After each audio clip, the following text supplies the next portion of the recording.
कि कल हमने कहा था इवेपोरेशन का मतलब होता है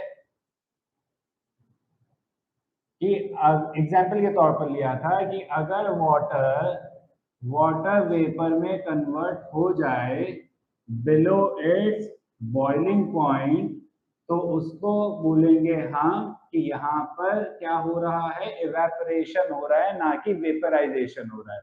वेपराइजेशन और इवेपोरेशन के बीच बेसिक बस इतना ही डिफरेंस है कि वो बॉइलिंग पॉइंट पर होता है और ये बिलो बॉइलिंग पॉइंट पर होता है। तो इसका मतलब ये हुआ कि कोई भी लिक्विड अगर उसकी गैसेस स्टेट में बनता है and that too below its boiling point, then it will be known as evaporation. अब बात आती है कि जो इवेपोरेशन है उसको कौन कौन से फैक्टर्स हैं जो अफेक्ट करते हैं, यानी कि इवेपोरेशन को इन फैक्टर्स के ऊपर डिपेंड करता है कि कब इवेपोरेशन ज्यादा होने वाला है, कब इवेपोरेशन कम होने वाला है। तो हम उन फैक्टर्स की बात करने वाले हैं, जिसमें सबसे पहला फैक्टर आता है सरफेस एरिया। सरफेस एरिया को समझने के लिए हम पहले एक एक्टिविटी करेंगे जो इसके अंदर दे रखी है, उससे हम जो है इन चीजों को ऑब्जर्व भी करेंगे कि और कौन कौन से फैक्टर्स हैं जो कि इवेपोरेशन को अफेक्ट कर रहे हैं। ठीक है, पढ़िएगा एक्टिविटी। एक्टिविटी नंबर क्या है? ठीक है, बोलिए।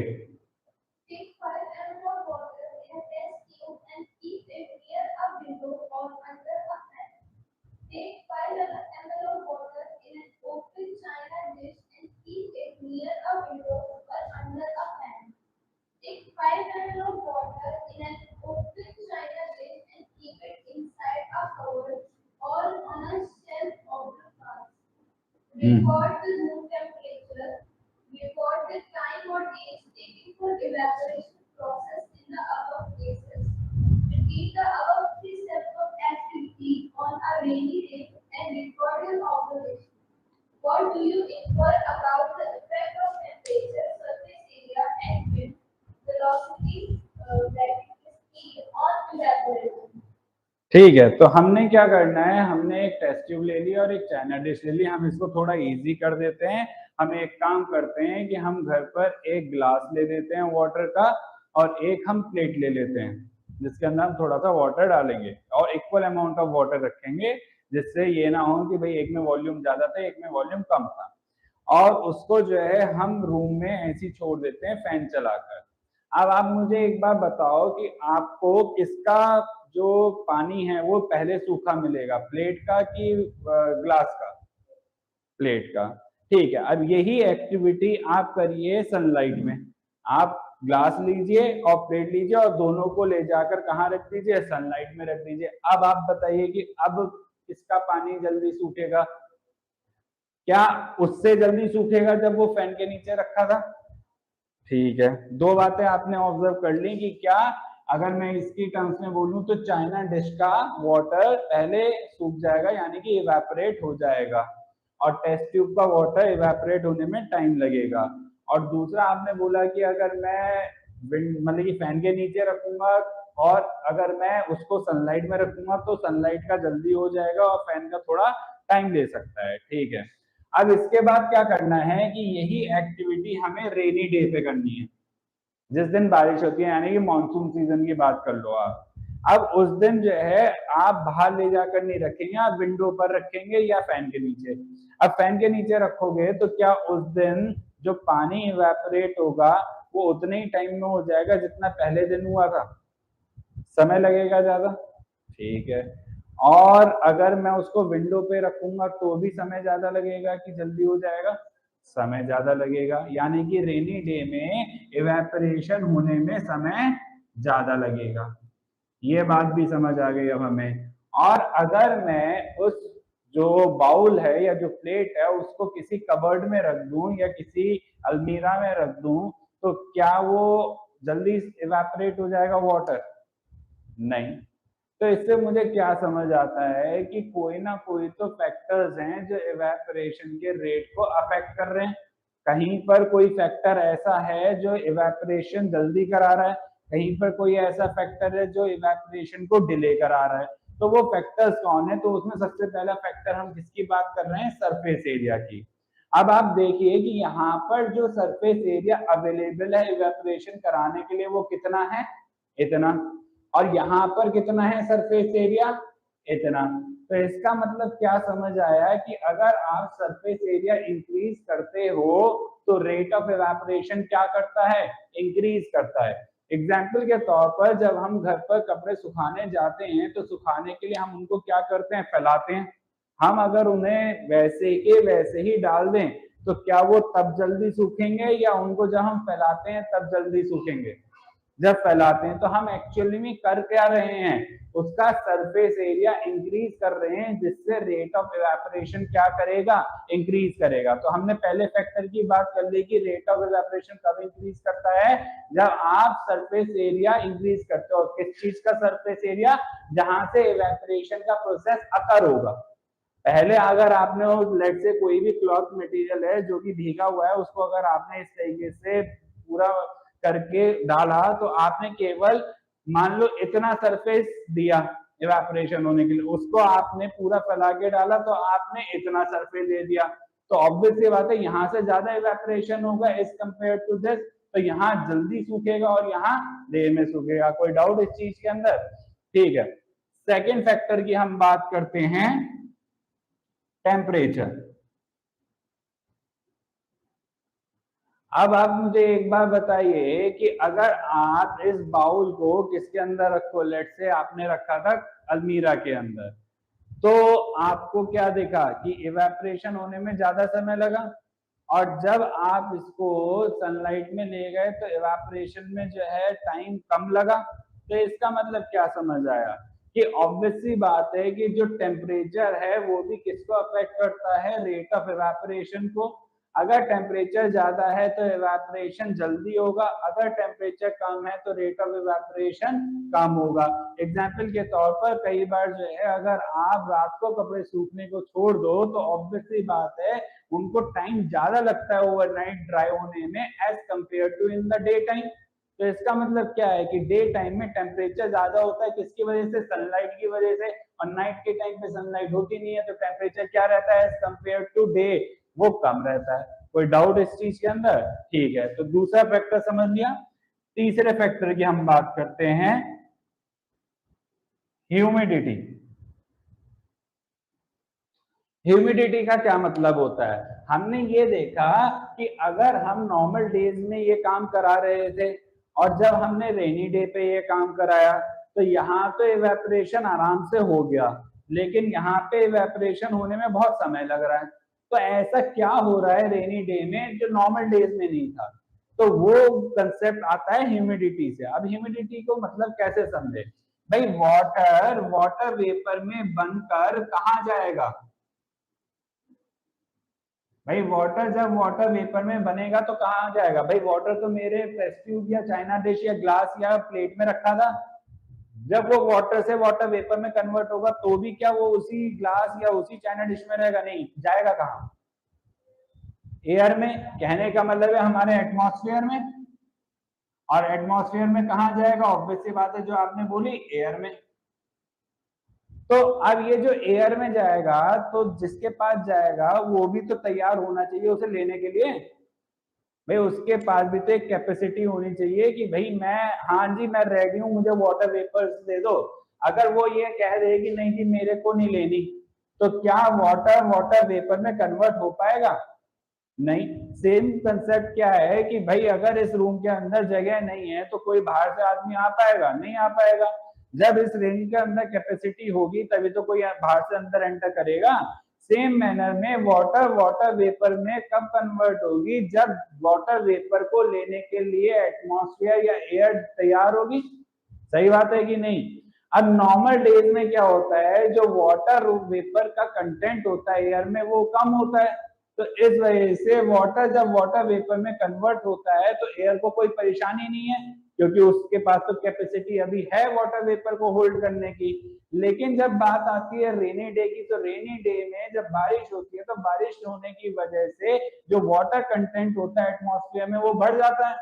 और जब वो बढ़ जाएगा और अपनी पीक लिमिट पे पहुंच जाएगा तो उसके बाद क्या होगा, अब आप वाटर को वाटर वेपर में कन्वर्ट कराओगे तो वाटर वेपर तो कन्वर्ट हो रही है, बट वो कैपेसिटी किसकी फुल हो चुकी है, एयर की, वो होल्ड करने को तैयार नहीं है। वाटर वेपर में कन्वर्ट होना चाहता है लेकिन वहां पर वो होल्ड करने के लिए बैठा ही नहीं है, कह रहा है कि मैंने लेना ही नहीं है, तो क्या होगा, वो वाटर वेपर में कन्वर्ट नहीं हो पाएगा, यानी कि जो प्रोसेस है वो डिले हो जाएगा। तो इसका मतलब क्या समझे कि रेनी डे पे ये डिले प्रोसेस किसकी वजह से हुआ, जो वाटर होल्डिंग कैपेसिटी थी एटमॉस्फेयर की, एयर की, वो ऑलरेडी क्या थी, एट इट्स पीक थी, इस वजह से। जो ये amount of water present in atmosphere होता है इसी को हम बोलते हैं ह्यूमिडिटी। हम वर्ड इस्तेमाल करते हैं लेमन भाषा में, आज उमस ज्यादा हो रही है, और उमस कब होती है, जब बारिश पड़ती है और बारिश पड़ने के बाद हवा ना चले, तब हमारे को जो है पसीना चिपचिप करने लगता है। क्यों करने लगता है, तब वाटर होल्डिंग कैपेसिटी एटमॉस्फेयर की क्या होगी, है फुल हो गई है। और मैंने क्या बोला, ये आप कब अकर होता है, कब ये आप इंस्टेंस देखते हो, जब बारिश हुई हो और बारिश होने के बाद हवा ना चल रही हो, तो उस टाइम पे क्या होता है, चाहे आप पंखे के नीचे कितनी देर बैठे रहो तब भी पसीना आपको आता रहेगा, क्योंकि पसीने को अगर वेपर्स में कन्वर्ट होना है तो उसको क्या कराना पड़ेगा, इवेपोरेशन। और इवेपोरेशन जब वो कराना चाहता है और दूसरा जो एटमॉस्फेयर है वो कह रहा है कि मैंने लेना ही नहीं है इसको वेपर की फॉर्म में, तो क्या होगा, वो वहीं रह जाएगा। आ गया बात समझ। तो ह्यूमिडिटी क्या है, ह्यूमिडिटी कुछ भी नहीं है, amount of water present in the atmosphere is called as humidity. अगर ह्यूमिडिटी किसी भी दिन ज्यादा होगी तो इसका मतलब क्या इवेपोरेशन फास्ट होने वाला है, नहीं। जिस दिन ह्यूमिडिटी कम होगी क्या उस दिन इवेपोरेशन फास्ट होगा, ऑब्वियस सी बात है। हाँ, आ गया बात समझ, ठीक है। नेक्स्ट हम बात करते हैं विंड की। विंड स्पीड भी बोल सकते हैं या केवल विंड भी बोल सकते हैं। अब जो हवा होती है ये नेक्स्ट फैक्टर आती है। अब जैसे एग्जांपल के तौर पर हमने यहाँ पर इसको फैन के नीचे रखा, मैं फैन बंद करके रख दूं और फिर फैन के नीचे रखूं, कब लगता है कि जो इवेपोरेशन है वो जल्दी होगा, जब फैन चल रहा होगा। ये हमने एग्जांपल के तौर पर डेली लाइफ में कैसे देखा है कि कई बार जब हमें कपड़े नहीं सूखते हैं और जल्दी चाहिए होते हैं तो हम उन्हें फैन के नीचे रख देते हैं और वो वर्क भी कर जाता है। तो इसका मतलब हमें क्या समझ आता है कि अगर विंड स्पीड ज्यादा होती है तो जो रेट ऑफ इवेपोरेशन है वो क्या होगा, ज्यादा होगा। इसमें भी देखा होगा कि जब आप कपड़े सुखाते हैं विंडी डे पे तो जल्दी कपड़े सूखते हैं और नॉर्मल डेज में थोड़ा उसके कंपैरिजन कम ज्यादा टाइम लगता है। तो ऐसा इसलिए क्योंकि जब विंड चलती है तो विंड अपने साथ वाटर को, वाटर वेपर के कंटेंट को अपने साथ ले जाती है और फिर दूसरी विंड आती है वो भी ले जाती है। तो इस वजह से क्या होता है कि जो विंड की जो स्पीड है वो भी क्या करती है, अफेक्ट करती है रेट ऑफ इवेपोरेशन को।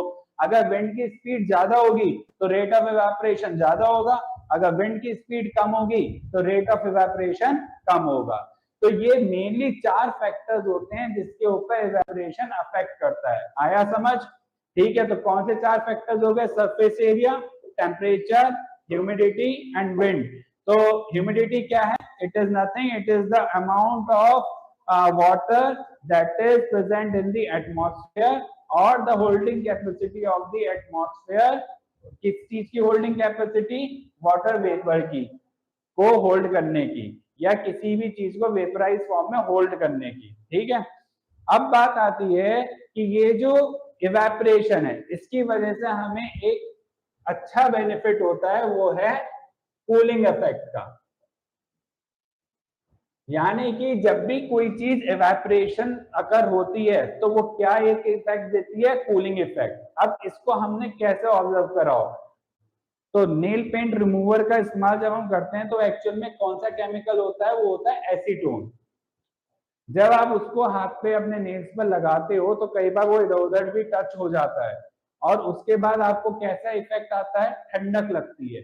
क्यों ठंडक लगती है, एक्चुअल में पहले हम प्रोसेस को देखते हैं। जब वो वहां पर टच होता है तो वो सीधा किसमें कन्वर्ट हो जाता है, वेपर्स में कन्वर्ट हो जाता है, सूख जाता है, और आपको वहां पे क्या फील होता है, कूलिंग इफेक्ट फील होता है। तो ऐसा क्यों हुआ, ऐसा इस वजह से हुआ कि जब एसीटोन आपके हाथ पर आया तो एसीटोन ने आपके सरफेस पे जो हीट एनर्जी थी उसको एब्जॉर्ब करा, और अपने आप को वेपर में कन्वर्ट कर लिया, तो उसने आपके सरफेस के टेम्परेचर को क्या कर दिया, कम कर दिया। क्यों नहीं करेगा, जब वो हीट आपसे एब्जॉर्ब कर लेगा तो आपका टेम्परेचर तो कम हो गया, तो इस वजह से आपको क्या मिलता है, कूलिंग इफेक्ट मिलता है। तो यानी कि जब जब इवेपोरेशन होगा तब तब वो जिस सरफेस से अकर करेगा उस सरफेस को क्या कर देगा, कूल डाउन कर देगा, या सराउंडिंग्स को क्या कर देगा, कूल डाउन कर देगा।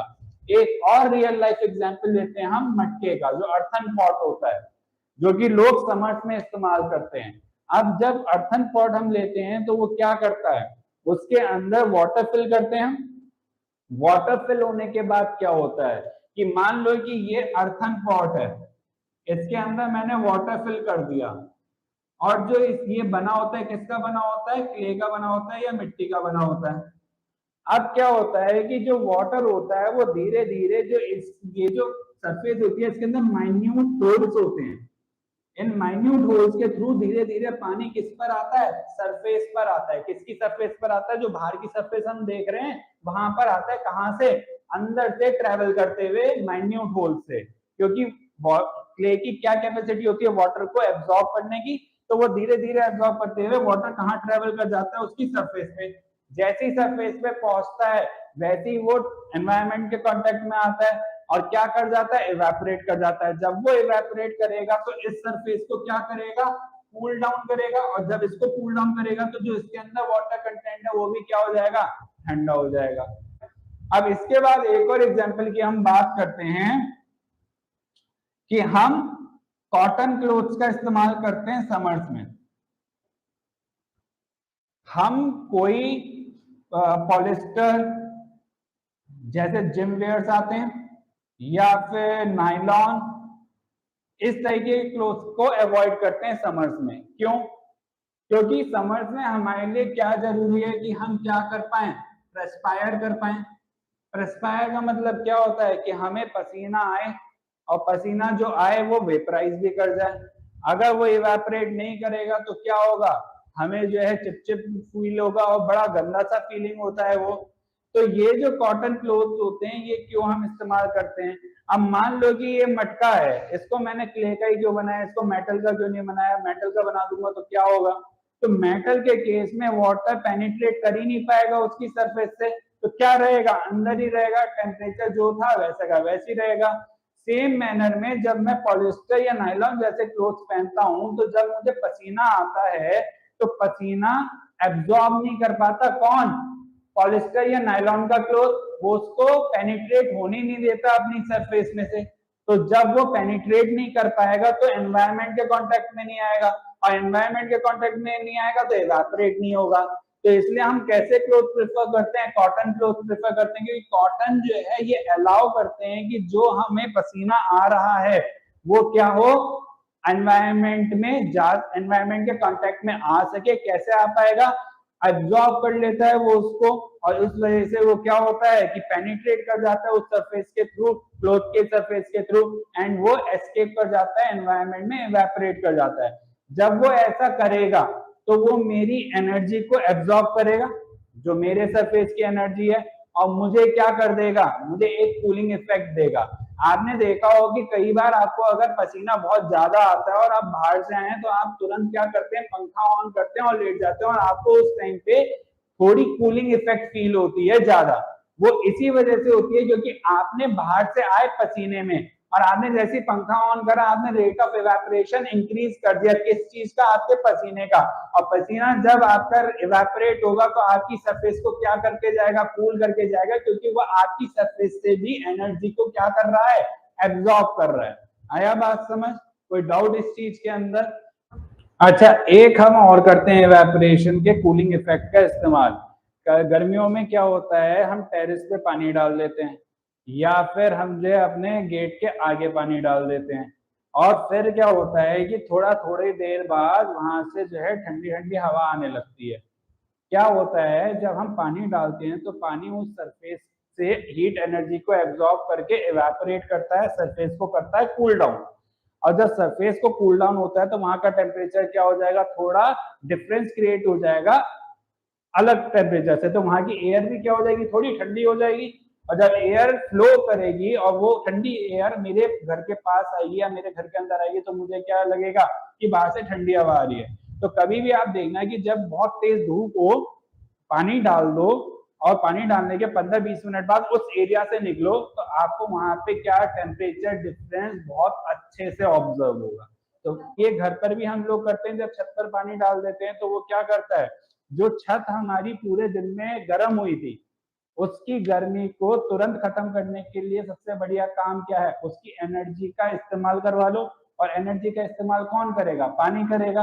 पानी डालो, पानी उस एनर्जी को एब्जॉर्ब करेगा, वेपर में कन्वर्ट होगा और हमारी छत को क्या कर देगा, ठंडी कर देगा, जिससे रात को जब हम पंखा चलाएं तो हमको गर्म हवा ना मिले, कैसी हवा मिले, नॉर्मल हवा मिले। क्योंकि जो छत है उसका अगर टेम्परेचर राइज करेगा तो वो अंदर के कमरों को क्या रखेगा, गर्म रखेगा।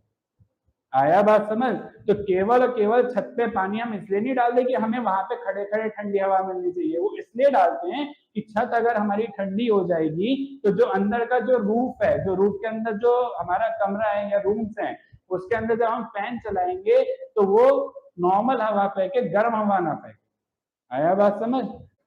अच्छा एक चीज और, जब आपने देखा, आप जैसे गर्मियों में देखना स्टार्ट करोगे, जब आप ठंडा पानी का इस्तेमाल करोगे पीने के लिए, तो अगर मैं एक गिलास में ठंडा पानी करूं और उसको मैं ऐसे ही छोड़ दूं तो कुछ देर बाद मैं देखता हूं कि उसके आसपास क्या हो जाता है, पानी आ जाता है या उसकी सरफेस क्या हो जाती है, गीली हो जाती है। ऐसा क्यों होता है? ऐसा इस वजह से होता है कि जो ये वाटर होता है, वाटर का टेम्परेचर क्या होता है, बहुत कम ठंडा है।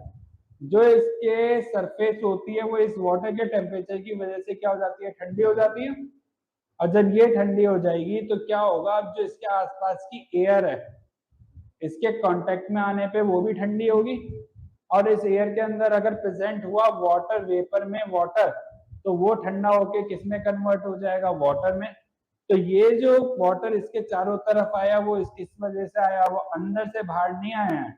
जो बाहर एयर के अंदर वाटर वेपर की फॉर्म में प्रेजेंट था, वो एयर जब उस ग्लास के कांटेक्ट में आई, जिसकी ग्लास की सरफेस क्या थी, ठंडी थी, टेम्परेचर कम होने की वजह से, इस वजह से वो वाटर वेपर किसमें कन्वर्ट हो गई, वाटर में, यानी कि कंडेंस हो गई, यानी कि कंडेंसेशन के थ्रू चली गई।